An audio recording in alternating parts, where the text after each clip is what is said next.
Hi guys, I'm Kristen and welcome back to my channel. A little while back, my friend Taylor and I sat down to talk all things A Court of Silver Flames. We had so much to say, in fact, that we had to split this up into two videos. So the video that's already been released is our non-spoilery review. Today I'm going to be sharing our spoilery discussion where we talk specific things about the book that we either loved or that we hated, and we also make some predictions about where we think the rest of the series is going. We do talk about some of the more explicit content in this book as well as other books in the series, and so I guess heads up for that. If you would like a little bit of context or reference for what we're talking about today, definitely check out our non-spoiler review first. Otherwise, you can jump right in as we do in this video. Enjoy.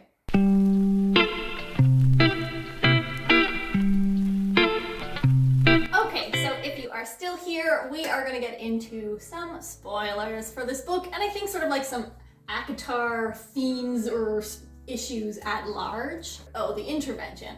Just to start right from the beginning of the book. I didn't like the way that this came about. This felt really wrong, the way that it happened. Yeah, it felt like Cassian was the only person on her side. In some ways, I think the book struggled a little bit from Sarah J Maas's not wanting to make Feyre look like the bad guy at any point. Rhys obviously takes over that role, but there's always this sense of like, oh no, we're supposed to agree with what Feyre says. And to some extent, I get that because Nesta is not engaging in healthy activity, and Feyre herself admits that it could have been done differently, or like they shouldn't have let it go on for so long, but that she thought she was doing the right thing. By giving her space. Yeah. I was worried. I actually was really worried that we were going to Tamlinize Feyre in this book.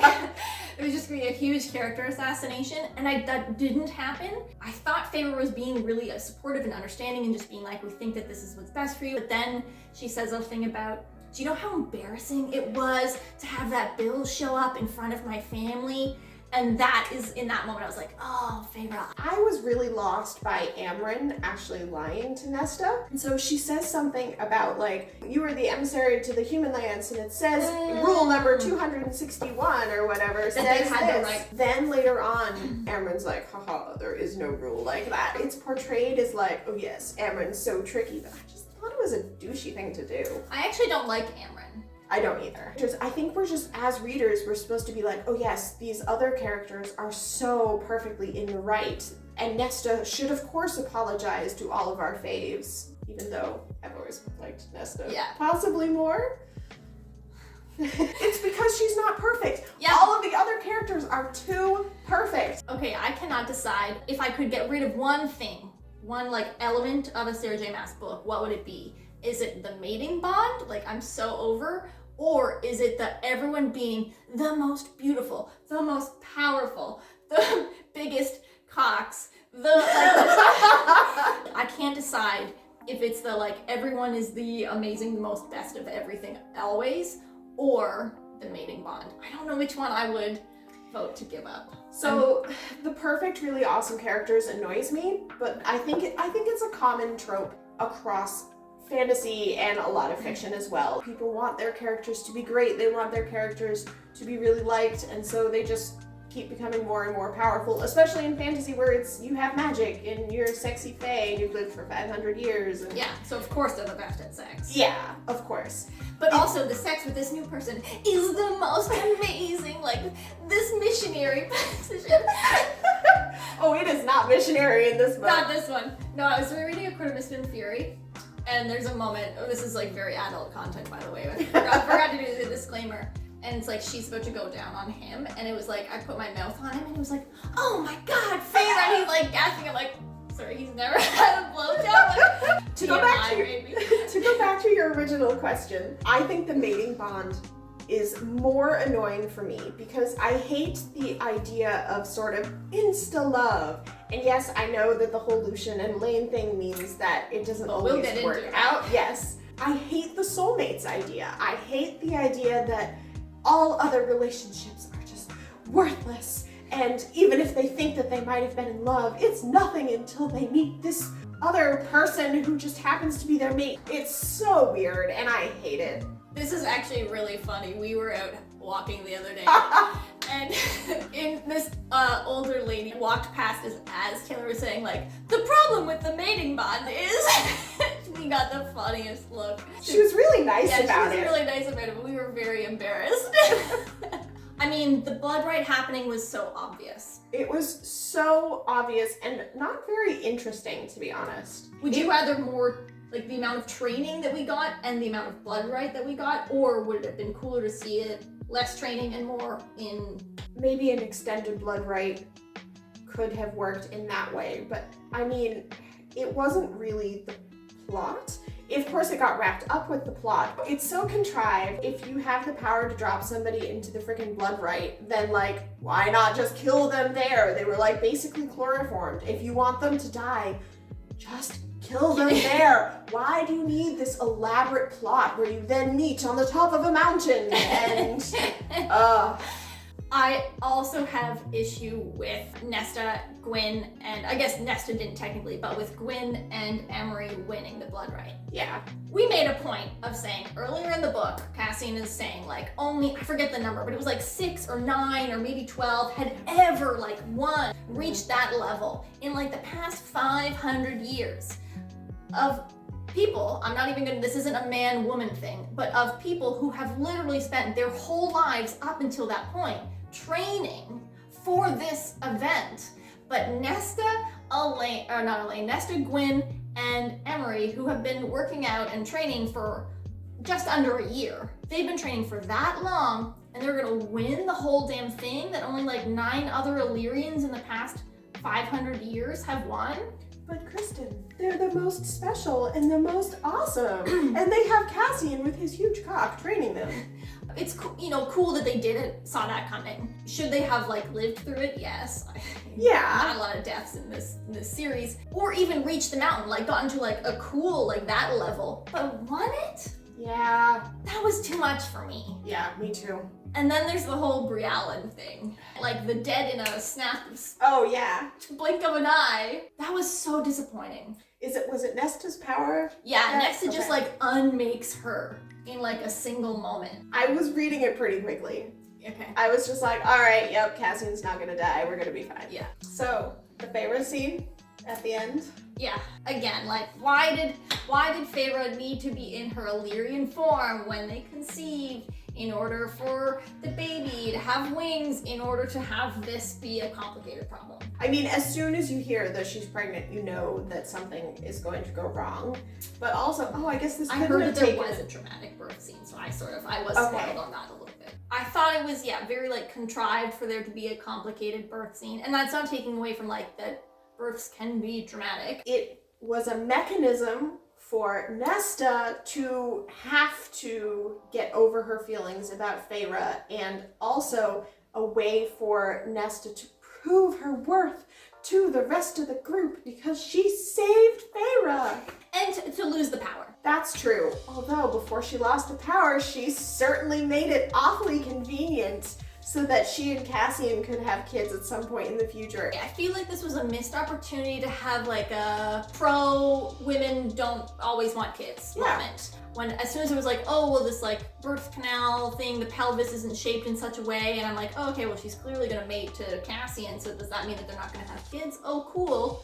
That would be a really great, positive, empowering, like, not everyone wants kids moment. Mm-hmm. Or not everybody can have kids. Yeah, that too. I mean, on one hand, I don't want to say glad that Nesta lost her powers, because that seems really, like, bitter of me to be like, yeah, Nesta, you're not the most powerful anymore. I just didn't really get Nesta's powers. No. I don't think that they were ever thoroughly explained. I think she has the cauldron's power.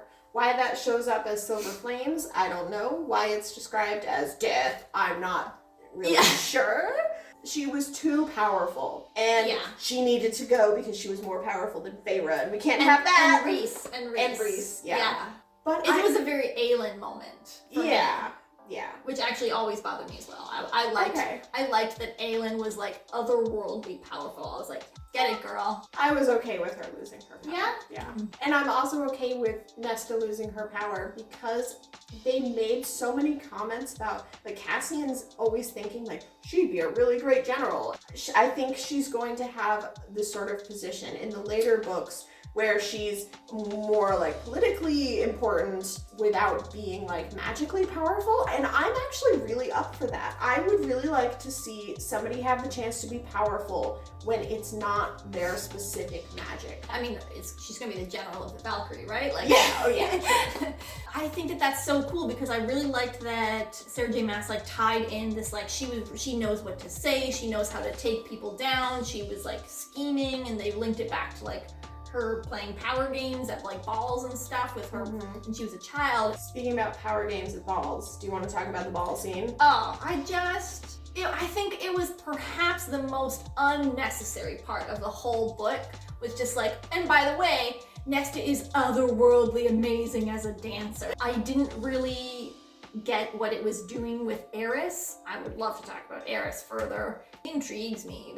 We don't know everything. No. There's more to that story. Yeah. But so we have these moments where it feels like Eris is secretly good, but then we also have this moment where he's like, I just had the best dance of my life with Nesta. Like, what do you want for her? Like, that was so unnecessary. The only thing that I really liked about the ball scene was that it showed Nesta's love of music. And I think music can be healing. I like that music becomes something that she and Cassian then share, and it becomes a cute little moment between them. What are the odds that that little, the gift that he gives her, they realize that it has like spy potential in the future? Oh my gosh. You heard it here first, folks. This is maybe a little bit related to this book, but sort of like where this series is going. Lucien, Azriel, Elaine, Gwen, what are your thoughts? Where do you think this is going versus where do you want this to go? Where I want this to go is I want Elaine and Azriel to be together, because I think Azriel is the only one who accepts Elaine for who she is and who she wants to be and doesn't press her to be anybody else. And I think that that's really important, and that's what Elaine needs. I don't mind Lucien as a character. I hate the mating thing. I mean, I get that what Maas is trying to do is be like, oh, sometimes the mating bond isn't reciprocated. And like, okay, yeah, sometimes you can love somebody who doesn't love you back, but like, is that really love? Like, if you don't form a relationship with that person that's then reciprocated, it's not really love. It's more, it's something else. Yeah. And that's just what I feel with the Lucien and Elaine thing. I just really don't like them together. I don't think Elaine should have to come around to the idea that Lucien is the right one for her. I really dislike that idea. Yeah, I know you do. I love Lucien. I thought he was way more interesting as a character than Tamlin was in the first book, and I was pretty smitten with the Tamlin Feyre thing in the first book. Like, I was won over. I was in pain. I was in physical discomfort at the beginning of the second book, so I was like, oh no! I love Lucien. My heart bleeds for like that trauma that he's had. I understand your points. I do, I really do. I want there to be a way in which they naturally get to know each other, and I wish that it hadn't been that moment in Highborn where Lucien was like, oh, you're my mate, blah, blah, blah, like, and all of that, because it has now put us in this situation where it is extremely awkward. I can't get over the idea that because this dude likes a girl, she is therefore obligated to like him back. That creeps me out. I don't feel that way. I want them to have naturally gotten to know each other. Yeah. He should have kept quiet about it, like all the other characters who apparently felt the mating bond click in, and then we're really quiet about it until we're suspected. Yeah, beforehand. exactly. Yeah. Whereas Lucien's kind of a dumbass and is just like, hey, guess what? We're mates. Yeah. To this traumatized girl. I really want Rhys, or I wish this had have happened, for him to have like taken Lucien under his wing and be like, listen, buddy, like here's how you slow play this, or here's how you come to accept that she might not be with you. Here's why I think that it might happen. Every time someone goes to the spring court, they comment on how much Elaine would like it there. And that's what makes me believe that despite how uncomfortable and awkward it is, that makes me think we're going to come around to Elaine and Lucien winding up together. Because hopefully he heals things over with Tamlin. That's a whole other conversation. I think I would prefer the idea that Lucien either meets somebody else or accepts that it's not going to happen. But to be honest, I don't think that that is going to happen. Partly, the reason why I don't think that Elaine and Azriel are endgame is because literally anybody could be with Azriel. And Gwyn is the very obvious option that cropped up in this book, which would annoy me because, again, it's so contrived. It's so easily solved. Like, oh, just bring in another character and then Azriel can be happy. At this point, I just kind of want her to let some people not pair off. Let I people don't know be that that's single. gonna happen, but No, but just let some people be single and happy. Emery. And More. oh, There was when Moore comes to the library, Emery is with Nesta, and Emery's like staring off at Moore and says something about like, oh, I always forget how beautiful she is, so. interesting. You heard it here, folks. Interesting. Because I've been wondering what was going to happen with Moore. Because there didn't seem an obvious candidate. Oh yeah, it's totally going to be Emery and Gwyn with Moore and Azriel. Oh man. I think that that is a sort of like natural lead into books 5 and 6. Mm-hmm. Who do you think are going to be the protagonists? I think one is going to be about Elaine and one is going to be about Moore. I agree with Moore. That was one of my picks because we got a lot of Moore scenes in the bridge novella. I think an Elaine book would be kind of boring. Is Elaine a protagonist? I don't know. Is there another female character that would take over? That's a good point. I guess it has to be Elaine. Because in my head, I'm almost like, well, there'll be an Azriel book. But is Azriel going to be with Elaine? If another book is suddenly Elaine and Azriel, are you going to automatically assume that they are endgame? Or is it going to be them each finding love with someone else? I think I would probably assume endgame. But maybe they explore some other options along the way and then realize that they are meant to be. I guess the Moore thing would be interesting because maybe she won't stick to the double point of view. Maybe she won't stick to the one female, one male. Oh gosh, I can't believe I just used those words. And if it's Moore, then I guess I wonder who it would be. Or maybe a book will be an Elaine, Azriel, and Elucien book to keep us on our toes. See, that would be fun. I would be up for that. Yeah. I could do 3 point of views. There's got to be a Elucien perspective because of the Vassia Jurian thing. Yeah. Actually, now that I'm going back on that. That's the book. I'm putting money on it. Okay. There's going to be an Elaine, Azriel, Elucien book. Yeah. All 3 perspectives. And then maybe just more on our own. Okay. Hot take. Is it time to redeem Tamlin? Yes. 100%. I'm shocked that they haven't done it already, to be honest. From the 3rd book on, there have been so many moments when I keep thinking, now's the time. Now's the time Feyre and Tamlin are going to have any sort of, what's that word? It starts with a C. Closure! Closure! No one is going to get Tamlin out of this funk other than Feyre. She needs to, maybe not apologize, but she needs to acknowledge that what she did hurt him, even though she had also been hurt. And he's obviously really suffering. And I think it all goes back to like the reaching out the hand to someone who's traumatized. I'm not saying that Tamlin is 100% innocent, certainly. And I was really upset with Rhys in the novella when he goes to Tamlin's court and basically antagonizes him. He's like looking at how low Tamlin has fallen, and he just can't bring himself to try to make things better for the good of everybody. Was Tamlin wrong? Yes. Was there some abuse? Yeah. Did that come from a place of trauma? Yes. And if we can have a whole book about how everything that Nesta, I don't want to say like excusing everything Nesta's done, but if we can have a book where we show that people can be significantly impacted by their trauma and have it lead them to acting certain ways, why can we not accept that Tamlin in the beginning of the 2nd book, like post Under the Mountain, was acting from a place of trauma? Was he still going to be probably a slightly controlling partner who wanted a perfect lady, who was going to arrange fancy parties? Yeah, and so it's good that like Feyre wasn't supposed to wind up with Tamlin, but I think that a lot of his actions that the fandom just completely obliterates for Tamlin for, I think are part of his trauma. Yeah. And Feyre acknowledges that in the 2nd book. And I'm waiting for her to get to a place of acceptance where she can go back and have a conversation with him. Like the High Lords meeting, it went horribly awkward, and while I loved the drama of that, I also felt like afterwards maybe Feyre is going to be like, you know what, it's time to talk to Tamlin. It's time to get some, I've already forgotten the word. Closure. Closure, thank you.